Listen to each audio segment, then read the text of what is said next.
Something is rotten in the state of Denmark, or should I say Canada. On this episode of the podcast, we're getting updates from barrister Catherine Christensen about the lawsuit that is against the Canadian Armed Forces to the tune of $500 million. And we're also interviewing two members that were released from the forces dishonorably after having very successful careers. You're also going to learn about some explosive allegations that are coming out of this lawsuit that I think you're really going to want to hear. So stay tuned, keep yourselves dialed in, and see you on the other side.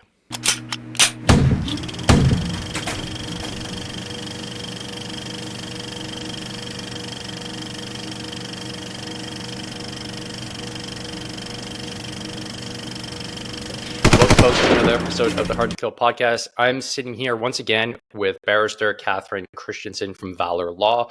We've also got two guests here today. We've got Carolyn Willett and Serge Faucher, both members of the CAF and plaintiffs in the mass tort against the Canadian Armed Forces for abuse of power during the COVID-19 mandate era. So, Catherine, welcome again to the podcast. We've got lots of updates since the last time we chatted. So let's start right there. What's new with relationship to the case, and how is it proceeding right now? Okay, so we finally got served with a statement of defense by the Crown, and I was a little disappointed, to be honest with you, because it's cut and paste of other defenses I've seen. There's nothing original in it, and basically they're saying that the CAF has done nothing wrong, and that everyone should just withdraw because we are vexatious and slanderous and, every little name they can come up with. I like that term. I like that word, vexatious. I read that. I was like, ooh, yeah. Vexatious. It means they're getting vexed. And so that in Canadian law, getting vexed is a reason to dismiss something. Like, I'm upset that you brought this up. Apparently we've upset the Chief of Defense Staff as far like you've hurt his feelings. Anyway, what they've done basically is open the door for me to come back in my reply, which will be filed next week, to kick the door open, because they basically, by saying they did nothing wrong, and now leaves me free to say, oh, yes, you did, and here's where you did it wrong. One of the big ones that popped for me was when they said there was absolutely no privacy breaches. I'm like, holy cow, I've got them on so many privacy breaches. I have a paralegal who used to work for the Privacy Commissioner. So when they say there's no privacy breaches, that paralegal's reaction was, what? So Catherine, I read that initial statement as well. And obviously I'm not a lawyer. I don't know how the justice system works. Is it just kind of the typical way forward for the Crown to say, like, we need to get this dismissed right off the bat? So that was expected, but then it does come down to a judge to say, well, hold on a sec, Valor Legal is making a very solid point. We need to hear this out in court. Is that kind of how this goes down when statements of defense are made? Right. So the Crown's default position on every single case I've ever seen brought against the Crown is there's no merit to this case, right, and we're going to get it dismissed, and we're going to get big costs against you. So it's sort of a threat of withdraw this action now, or it's going to cost you later. Or will crush you. Yeah. And so do I take it seriously? No. The other thing is that they do have to convince a judge of that. And they usually lose, because we've got 30 claims. I just have to prove one of them is worth the merit to proceed. And as I was just commenting on the privacy breaches alone, I've got them on several counts of that they can't save themselves on.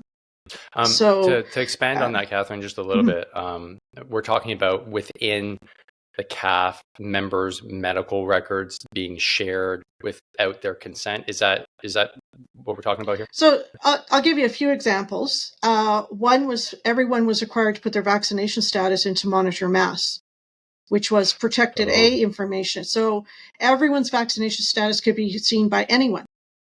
There was no security for that. That's medical information. That's not allowed to be disclosed. And when you open Monitor Mass, it outlines what the information is being collected for, but at no point does it say that the information collected there is going to be used against the member for remedial measures. They missed the spot. So that's one thing. The other part is I have an affidavit from a senior officer who was stationed in Ottawa at HQ, and they had a website that listed every single member's vaccination status that was accessible to the public if you wanted to look at it. Are you serious? I'm serious. And I had heard, on the third thing, I had heard rumors of this. I now have a medic who is providing an affidavit. In Edmonton, they gave 1,000 people's medical files to members who had no business looking at anything in a medical file to make up vaccination cards. And they weren't just looking at their vaccination status. So if someone had mental health issues, had sexually transmitted diseases, had been treated for anything, or their family, that was exposed for 1,000 people at CFB Edmonton. That's a major privacy breach. Another one, I have a young female corporal. Her medical information regarding her pregnancy loss was posted in Monitor Mass, and she informed them that information should not be accessible to anyone. And they said, oh, yeah, that's terrible. And then the next day she had someone from a different unit check, and they could access that information, all of that personal gynecology information. So now tell me there's no privacy breaches, Mr. Beckendorf. So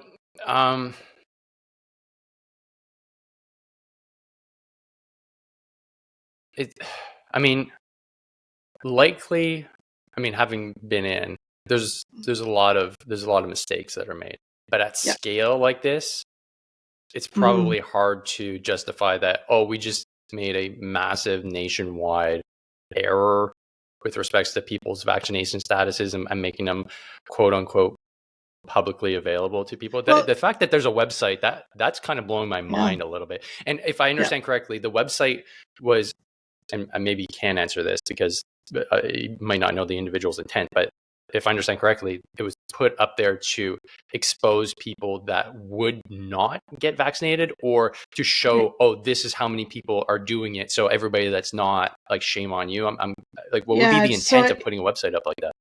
Well, it was part of the bullying and pressure that they were putting on people who wouldn't get vaccinated, is my impression of it.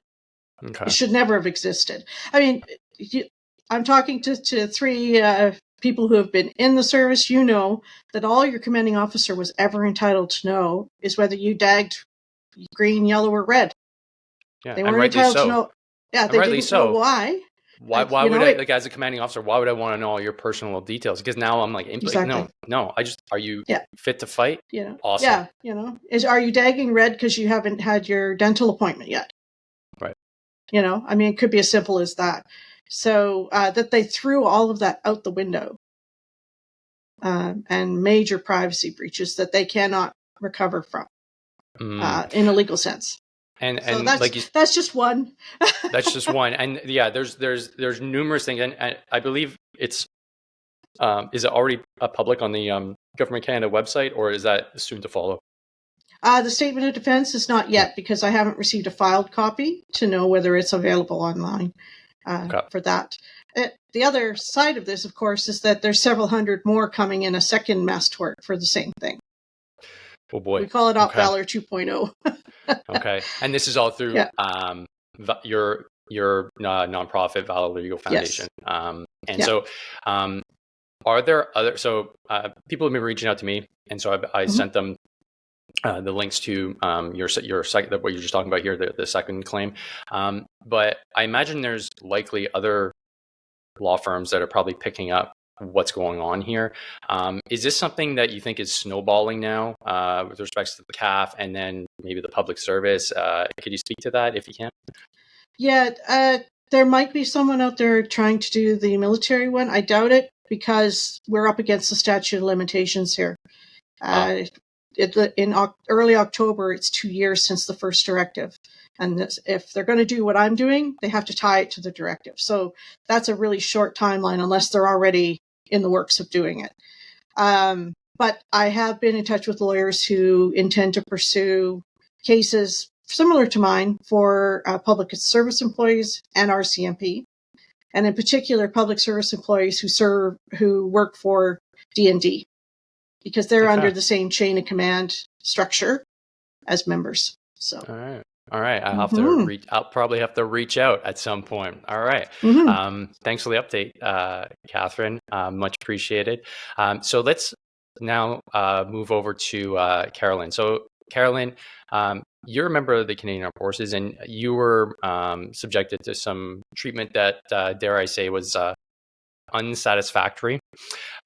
So let's get into your story a little bit. What was your background? How was your career? And then what led you to now being here on the podcast chatting about what happened to you during the COVID mandate era? Hi. So I served overall for 13 years in the Canadian Armed Forces. My position towards the vaccine when the mandate came in was interesting because I was just recovering from a disease that I had. So just to make a story short, 2 years before the mandate, I was probably among the most fit women in the Canadian Armed Forces. I was on the search and rescue course, which was very intense, and I became very sick and diagnosed with some rheumatoid arthritis, and I was on medication. Medication was pretty bad. Within 3 months, I had lost my hair. It was changing some symptoms, but giving me other side effects. And after realizing that I couldn't continue the SARTEC, I stopped the medication and decided to heal on my own. So it took me more than a year to heal. And so it was very hard because it's a thing to get physical injury, but when you're sick because of your own body, when you're a healthy person for decades, it's very hard to have your own body attacking yourself and not knowing why. So it was a very long healing curve and very challenging. And just before the mandates came in, I was actually telling myself, wow, I'm finally feeling back to where I was before being sick. So it was almost 2 years. And so the mandates came in, and so it was a experimental vaccine at this point. So I was not ready to try, and I asked for medical deferral or exemption, but there's basically no medical exemption. So if you have a disease or illness, you can't really ask for medical exemption. So you can get medical deferral if you have a vaccine injury, and it will give you a few more months, and then you will still need to get the vaccine. So there was nothing that I could get on this side. And I was really polite. I was honest. I shared my status and everything, but there was nothing to do. So it was just force. So I stood and I was released 5F because I refused to take the vaccine. Okay. So you were one of Canada's fittest, hardest core soldiers, because the SARTECs, for those of you who don't know, search and rescue, you get to wear the orange jumpsuit. It is cool when being in Borden. You get to see the most elite human beings on the planet. So you were part of that group. You were working towards that group. So just getting into that level means you're a cut above. That's awesome. And you are obviously very dialed into your own personal health. And like you said, you had something chronic that was happening, autoimmune, whatever you want to call it. And that made you hyper aware of your own health and therefore didn't want to take on something that could potentially do some damage. And you figured, hey, you know what? The Canadian Armed Forces been good since the start. They're going to understand. They're not going to do anything drastic. They're going to have my back. They understand that I've been sick. But from what it sounds like, they just let you down. And could you explain how that experience was? Was it kind of like a complete reversal with your chain of command and your friends that were in the Canadian Armed Forces? Did they turn their back on you? Were they, aggressive in their stance? And if you could explain that a little bit better, that'd be great. So it totally felt like a treason because I'm one of those people in the military who was super motivated to do anything for my country, for doing my job. I was ready to do anything. And within a SARTech trade, it's a very difficult and risky trade. And I was ready to do everything to do this job and to save other people's lives. So it felt like a big betrayal from my country to be coerced into that, and there was no possibility of it was I get the vaccine or I'm out. There's no other possibility. I was lucky because my coworkers were understanding, but at the same time, I couldn't see them. I was at home. I had to work from home during a couple of months during the process. I couldn't go on base. I had to do the self-test. I had to... It was a very stupid process. And I didn't know anybody until I got in touch with the other people from the lawsuit. But I was alone, and it was hard.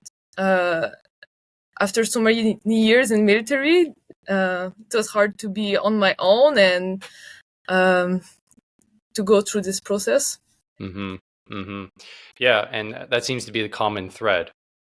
You said it was like a treason. Like it was something where you never thought you'd be subjected to this type of treatment from your own chain of command, from your own friends, like the CAF family as it's sold.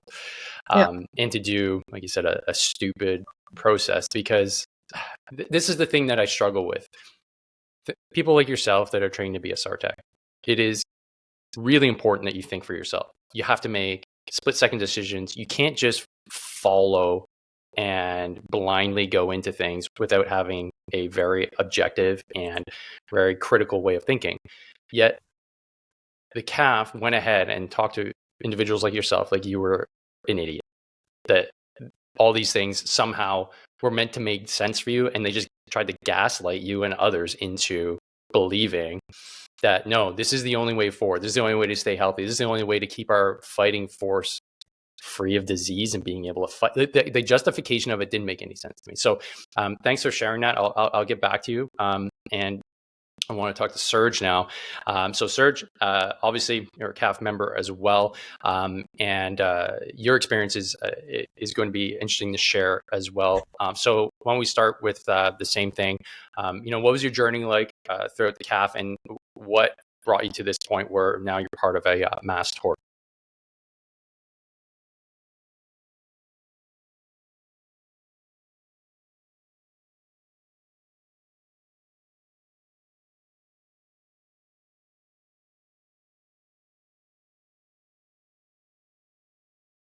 Thanks, Dave, for having us on your show. Just to clarify, I did retire in November 2021 with 34 years in the Reg Force, followed with 6 years in the reserves. Wow. I had been, first of all, I joined in 82. I was born in 81. I'm one of the oldest guy in this group, 800 plus people. Yeah, I'm 59 right now, so yes. And Yeah. Anyhow, so I joined as a private. Then when I became an avionics technician, and then eventually IS tech, then eventually avionics. At the rank of sergeant, I was offered a commission to aerospace engineering. I took it, and then from 2004 until I retired, I served as an area officer, and then I was posted all over the place. I did the first Gulf War as a corporal, master corporal. Did Afghanistan as a captain.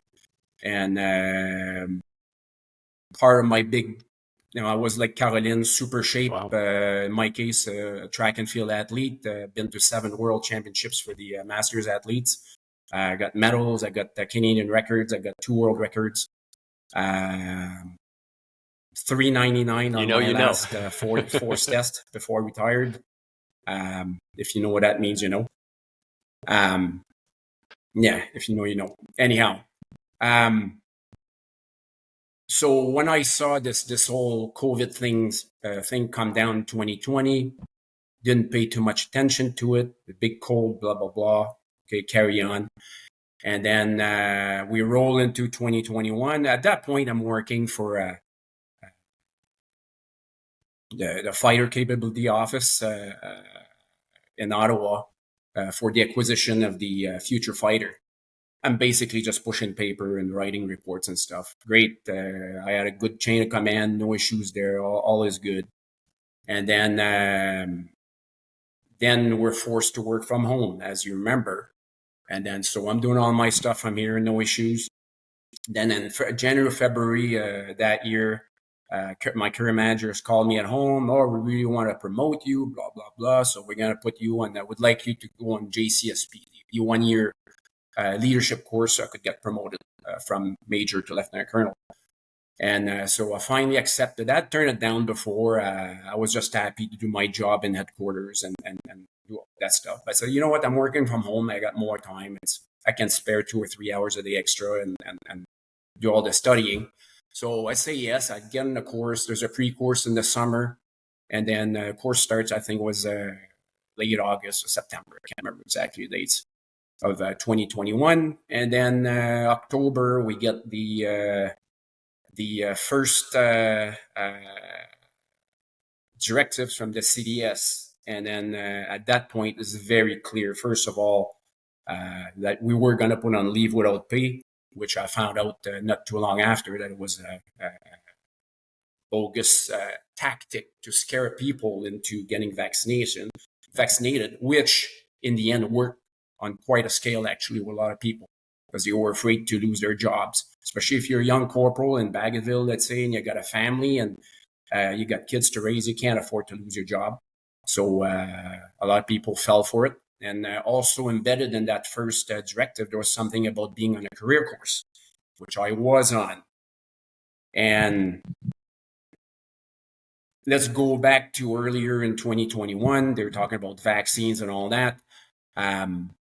I was on to this pretty early because when we were forced to take that course on DLN, on the Defense Learning Network, we had to watch a movie and watch a PowerPoint and all that. The amount of propaganda and lies embedded in there was staggering. It was staggering. And to me, the red flags were popping like crazy. And so right away, I became very skeptical. And then as the year progressed, then the first directives comes out and I go, oh, okay, this is where they're going. I had plans to serve until 60 minimum. I said, you know what? I was excited. Like the career manager had told me at the time, she goes, there's no opportunity. They were ramping up 3 Canadian Air Div, which is basically our Space Force. And so I said, you know what, maybe I made some calls, made some inquiries. There were positions and so on. I said, you know what, maybe there'll be a new start for an old dog like myself, learn new tricks. And then I was kind of pumped to do this. And then directives came.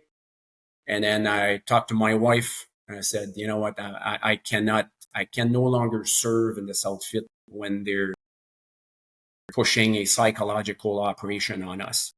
And if you want to know more about psychological operations, just get the book 5GW from General Flynn, and it'll tell you everything you need to know. And the forces ran a really nice one on us. Anyhow, And so basically, they wanted to keep me for another 6 months, because when you put in your release, they say, "Oh, please stay for 30 days." I said, I can't serve in this outfit anymore. So I put in my release, and I was out in 30 days. My chain of command did not oppose me at all. I told them in very black and white terms that there's absolutely no way I was taking the vaccine, and I was not going to follow those government mandates. And they said, "We understand." And that was that. So I left quite bitter, because I wanted to serve at least 3 more years at a time, possibly more. I've in headquarters, I was with guys that were serving until they're 65. So in my case, again, I am nowhere as aggrieved as a lot of people in our group or groups now. Some people lost their entire pension. Some people, they lost a lot. I lost 3 years of salary, which was about $360K. So it's still a good chunk of money, and the opportunity to get promoted and try something new. And I wasn't ready. I did not leave on my own terms, even though I put the release. Yeah. So Serge, I mean, I'm like, still obviously not you're happy one of about those, that, but it is what it is. one of those, I call them true believers, especially when you join the forces. I was one. This was supposed to be what I did. It was the first thing that I ever did that I was good at right out of the gates. And I got promoted, and I felt good. I was never a great athlete. I was never a great student, but I just took to the Army. I was able to do it. I did it well. And unfortunately, I got injured, so couldn't carry on. And it was very disappointing to me. And that disappointment was cut pretty deep. And it was nowhere near what you experienced, in the sense that you had a distinguished career over 34 years, served all over the planet. You're clearly a fit machine and competent and love the Canadian Armed Forces. How do you feel now towards the Canadian Armed Forces and just Canada in general, having just been shown the door for taking a principled stance for your own health? Despite the fact that I know there are still some good people serving, at this point now, the entire leadership at the top has to go. They're all compromised. They have to go. And basically, I often say this, I think it needs to burn down to the ground and be rebuilt from scratch. There's just too much. It's not just that. Is like you, I joined the Canadian Forces, the CAF was everything for me. I loved it through and through. I was when the soul in this too. I was a lifer, as we say. And when I started learning about all the stories about all the abuse of power and the plain abuse that some of the folks were taking throughout this period, I lost so much confidence in my fellow soldiers and officers, and my disappointment is immense. It's hard to put in words. It's immense. While there are still some good folks, they need to lose them. They need to be booted out. Like the stuff that they've wore, those straight bars on their shoulders, is incredible. From minor stuff, we can call it minor, to much bigger stuff. I mean, we've had the stories, and I think it was in Gagetown when the unvaccinated were told to stay in a tent outdoors in the cold. Within a week, they took their generator away, and to add insult to injury, they made them server at the Christmas dinner, and so on and so on. To this other kid who had to stand outside for 3 months in the cold in Valcartier, to Caroline, to so many other crazy stories I've heard. This is incredible. I can't believe that my fellow, we don't have to call them officers, whatever, fellow leaders in the CAF actually did these things. It's beyond me. It's a feeling of exasperation of throw your hands up.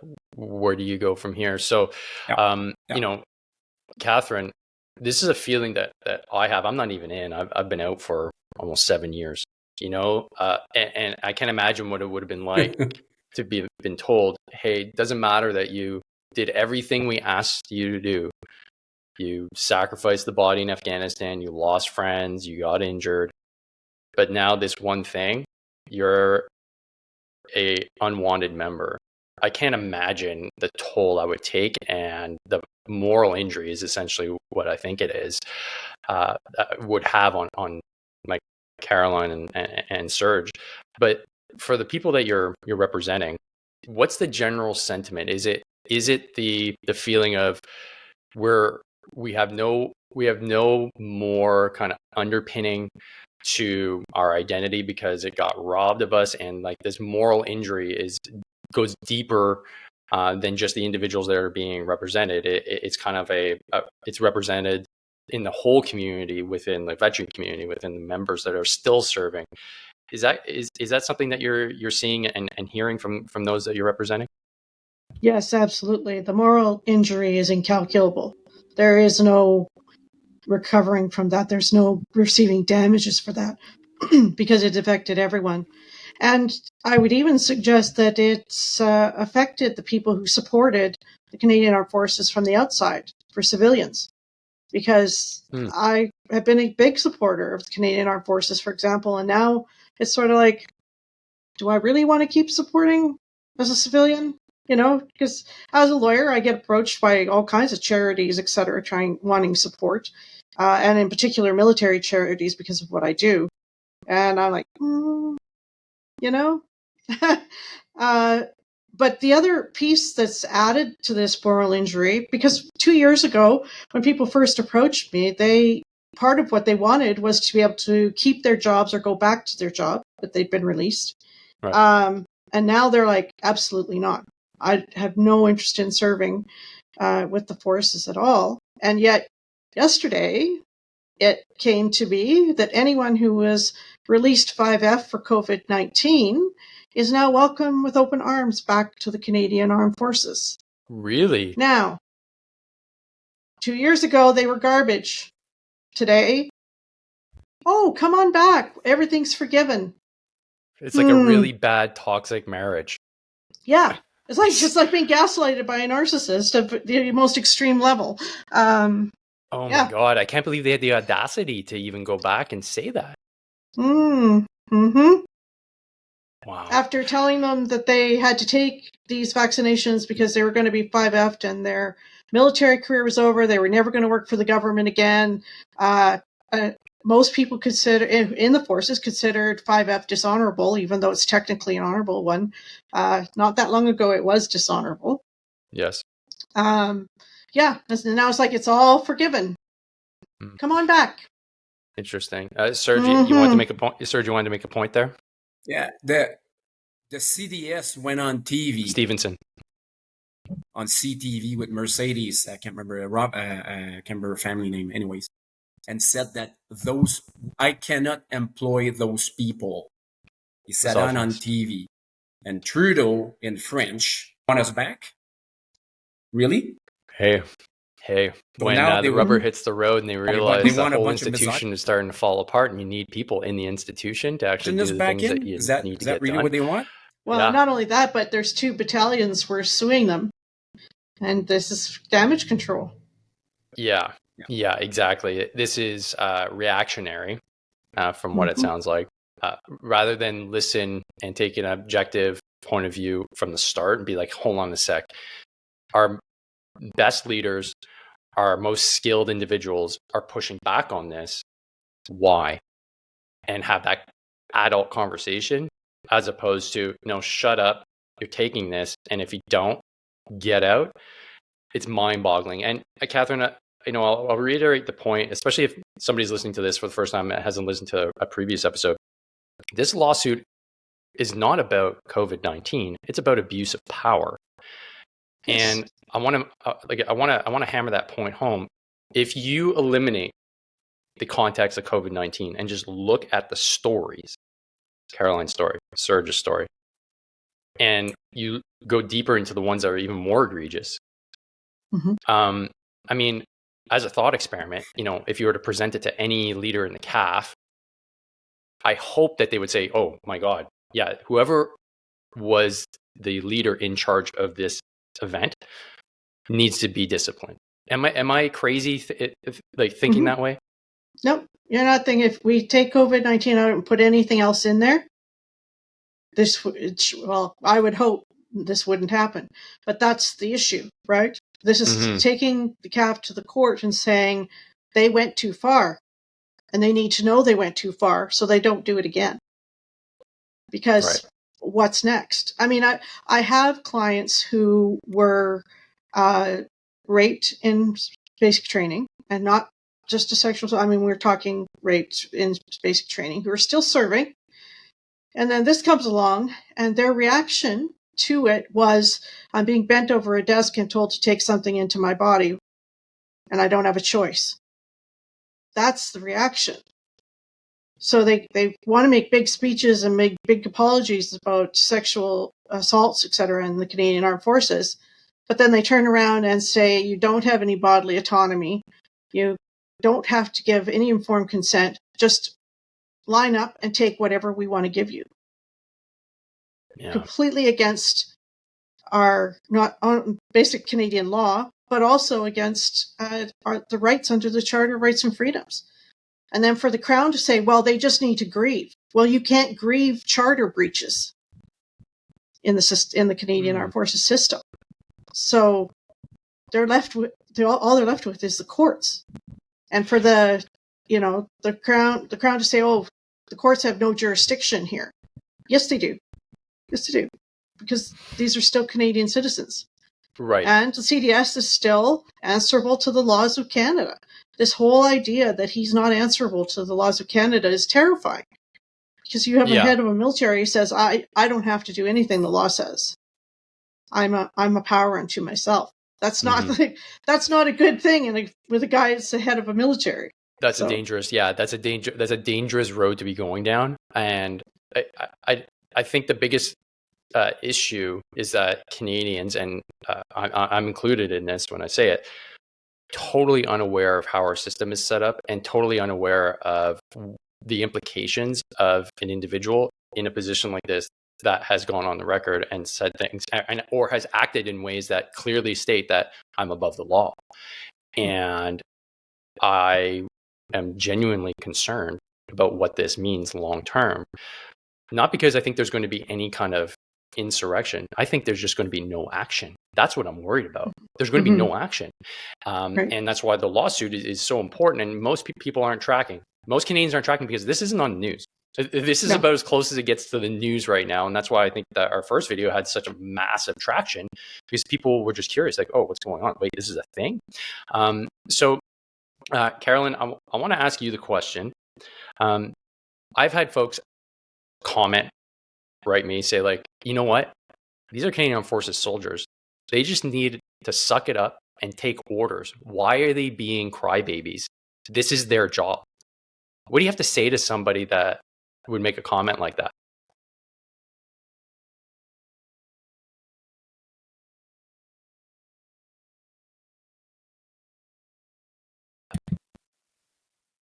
If it doesn't feel right, like if you know that something is wrong, we have the right to report it and to say, no, this is wrong and this is part of our duties. Like, we are protecting our country, we are protecting citizens, and clearly this is against our charts and laws. So I think it's our role, like, if we in the Canadian military, if we don't stand against this, who's gonna do it? So Great point. Serge, same question to you. Hey, Serge, you know what? You know how to play the game. You know you're supposed to take orders. So why didn't you take orders this time? You know, I was in for a very long time, 4 decades, and my I'm gonna tell you where my mindset came from. Is I served in the first Gulf War in 1990. I got there late 1990.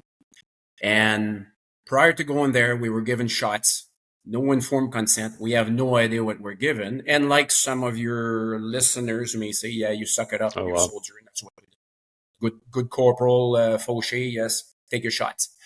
We get to the theater in Qatar, and we're given these, I can't remember, the first part of it was bromide pills. They were supposedly given to us so it would delay the onset of nerve agent that Saddam was allegedly had. weapons of mass destructions, what never existed anyways. Anyhow, so we took those pills 3 times a day, no informed consent or anything like that. And later on, we found out that we were essentially guinea pigs to those pills. From that moment, I started developing some food allergies, anything acidic or anything like this. And I scratching all over myself, like I couldn't stop scratching when I was there. And it took 7 years for the service to figure out. Well, they never figured out what I had. All they figured out is they gave me some steroids and along with reactines, and they say, well, there you go. I've been on reactine for 30 plus years.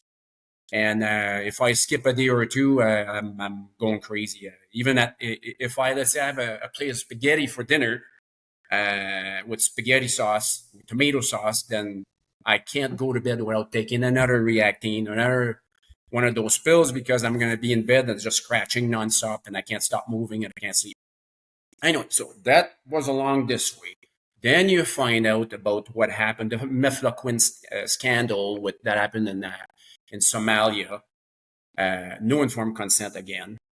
Then eventually in 2008, I believe 2008, 2009, H1N1 comes along.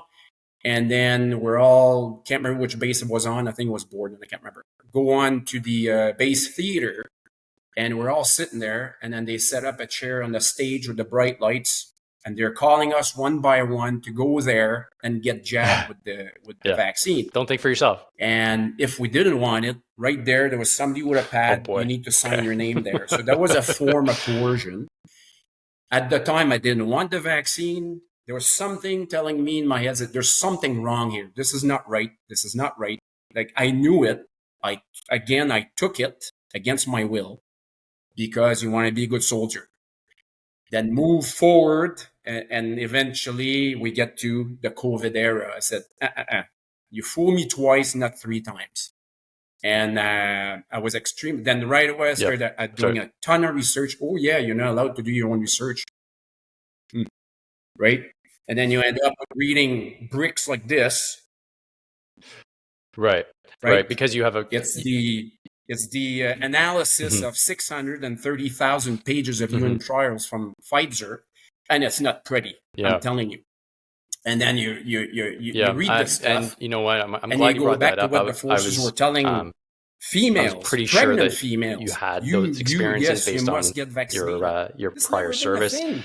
And these are things that were brought up, and I brought them up that's too, pregnant won't even take from coffee briefing or notes tea that were submitted to the chief don't of vaccinate them. Hey, we've kind of screwed up people's trust with things. I'm going, time out. That's a big one. But again, and then there's the anthrax issue as well from the first Gulf War. I came from a long way back. As a Canadian to build Armed up Forces soldier, you do not abdicate your rights. Mindset. You just don't. Think for it's yourself. Part of who we are. Don't so let therefore, the you have the you right to say no. I don't want that treatment. And I understand if for whatever reason the Dad Green, okay, you need to take this certain medication.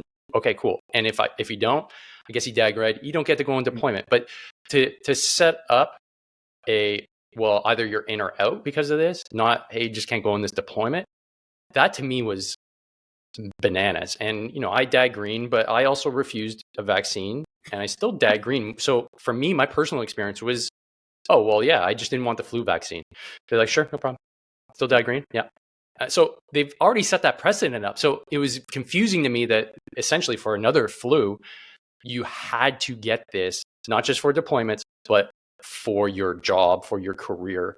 And they just completely lost the plot, in my opinion. And unfortunately, now they've gone down this path and there's no way to turn back around. And I think they've done irreparable damage to the forces and lost incredible members like yourselves. So thanks for sharing all that. That's some really good insight there, Serge. And you're definitely not a conspiracy theorist. You're just reading. Reading is not conspiracy. It's just reading and learning on your own. And Catherine, I think you have a good paralegal there as a second career if you need somebody. Serge seems to be dialed in. With the hundreds of inquiries I get every day, I may have to recruit him. Right, exactly. So, Catherine, let's wrap it up with where things are going next, with respect to the lawsuit, and what the next bounds are essentially. Mm-hmm. So the next step is for me to I get to reply to the statement of defense, and that's due within 10 days. So it's due next Friday, and I'm quite enjoying writing it. And my 330 plaintiffs in the first one, they're all giving me feedback. Really good insights, really good feedback. I have smart, very capable, motivated people behind me. And so, yeah, we're going to throw a whole bunch of, believe it or not, law at the Crown and evidence at the Crown. And from there, we then have to file the affidavit of documents, which is a full list of all the evidence that we have. And then the Crown has to do the same to us, and then we decide which documents we want to exchange. Somewhere in there, I expect the Crown to bring a motion for dismissal, which I'm prepared to go in front of a justice and knock that down and ask for costs in return. There's costs go two ways. And in the meantime, next week, I expect to file the second mass tort 2.0. So that will be moving forward. And the Crown will have 30 days with a possible 10-day extension to reply to that one. And I understand for the vaccine injury lawsuit, someone who's doing their appeal with Veterans Affairs in December. So we're looking into the new year to bring that one. Because if Veterans Affairs, that was the other thing. In the statement of defense, they said, well, they can just be compensated by VAC.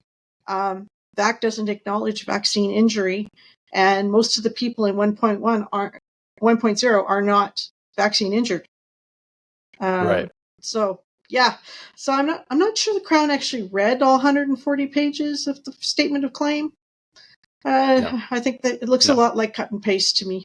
And they were months late with it. So I don't know what they took 3 months to write 8 pages of gibberish. Yeah, it's very indicative of how leadership here in Canada handles issues. And I wouldn't be surprised if it was not taken as seriously as it should have been. But you're definitely providing a lot of employment for JAGs right now, I'm sure, that are freaking out. No, JAG doesn't handle this one. Oh, JAGs Department don't of handle Justice. Nope. Department of Justice. Which okay. is also another issue because they don't understand military at all. First of all, they hardly get any military cases. And so they rely heavily on whatever the officers in Ottawa tell them. And the officers in Ottawa are not lawyers. I was just going to say, but they're not lawyers. Yeah. So, I mean, I just did a judicial review. I was writing the brief on that. And the affidavit that was written by some major in Ottawa was actually the evidence I needed in my brief. I didn't use my client's evidence. It was the CAF's own evidence that proved what we were saying. I would never have let an affidavit like that leave my office, but the Crown doesn't know. I mean, I've been in court where I've said something about QRNOs or GAOADs, and the Crown lawyer and the justice on the bench, they're like, what are those? Oh my, really? And I'm thinking the Crown lawyer should at least know what QRNOs and DOADs are. So as a master corporal and sergeant, I didn't know what those were. At a very basic level. Yeah. Come on, that's amateur hour. It's just, but again, I'm not surprised.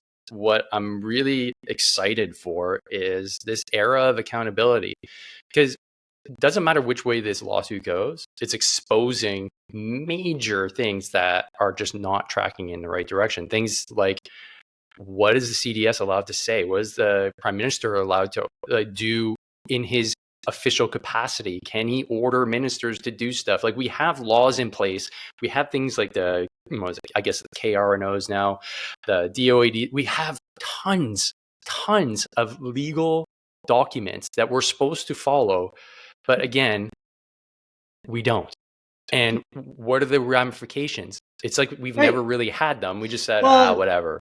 And how about answering this question? The final authority for a grievance is the CDS. Right, which is so bananas. But what if it's his own order? Right. How does So that now make any you've got sense? the person who, like, if this were a lower level, if your CO issues an order that you're going to grieve, they can't be the authority. Right. Right? So how could the CDS be the authority on an order he wrote? That's a question I want the court to answer. How are we doing this? Mm-hmm. Because people were told you can't grieve the CDS. So they didn't grieve because they were told they couldn't. That's so Canadian. I can't even wrap my head around it. Hey, you're not allowed to do that. Okay. Sounds good, bud. Okay. All right. Yeah. Well, I mean, lots of them were told they couldn't sue the Canadian Armed Forces if they were still serving. I squashed that myth really quickly. And I just say names like, have you ever heard of Stalker, Fortin? Right. They've all sued the Canadian Armed Forces while still in uniform, and they're both generals. Right. So, right. Yeah, it makes a lot of sense. So Carolyn, and then I'll move it over to Serge. Carolyn, do you have some last parting thoughts you'd like to share with the listeners of the podcast? We all have the choice to decide what do we inject or not inject, or whatever we put or not in our bodies. It's we are the ones who decide that. Nobody else can. It's a great point. It's one of the things I think this whole era has really kind of brought home. Whatever side you're on, personal responsibility is top, right? And it's ultimately your decision to do stuff. We grew up in a country that I thought was founded on individuality and the rights of the person. But it seems like when push comes to shove and we get a little bit scared, we throw that all out the window and say, oh, no, you can't make decisions on your own. So great point, Carolyn. Thanks for that. And Serge, some last parting thoughts. We stood our ground the first time. Now that the globalists are pushing another wave of nonsense, we had Theresa Tam this week with the other demons on a panel, all wearing masks and saying we should all wear masks. Great point. I have to wholeheartedly agree with you on that one, Serge. And we need to be joined by the rest of the population. Good to stand up, but it's also really good to stand up when you have everybody around you standing up with you. The power, right? It's us, the people. So thanks so much for being great guests and sharing your experiences. And there's going to be more to follow on this, because this is a big story here in Canada, and we definitely need to hear more of you and make sure that, again, we don't commit the same mistakes at a future time in history. So thanks again, Catherine. Always a pleasure to chat with you as well. And we'll be in touch very shortly. And folks, if you want to support the podcast, there's going to be links here. There's also a t-shirt that you can buy where $1 goes to support the Valor Legal Action Fund and helps support those members that are bringing the case against the Canadian Armed Forces. So that's it for me. Don't forget, train hard, fight easy. See you on the next one. Peace. I hate t-shirts that get floppy in the arms after 10 washes. So that's why I created a bunch of t-shirts with high quality cotton just for you, so that you can go to the gym and look fresh, sport some philosophy, and smash those PRs looking good. So you need to head to davemorrow.net/merch, grab yourself a hat, grab yourself a t-shirt, grab yourself a sweater, and support the cause today.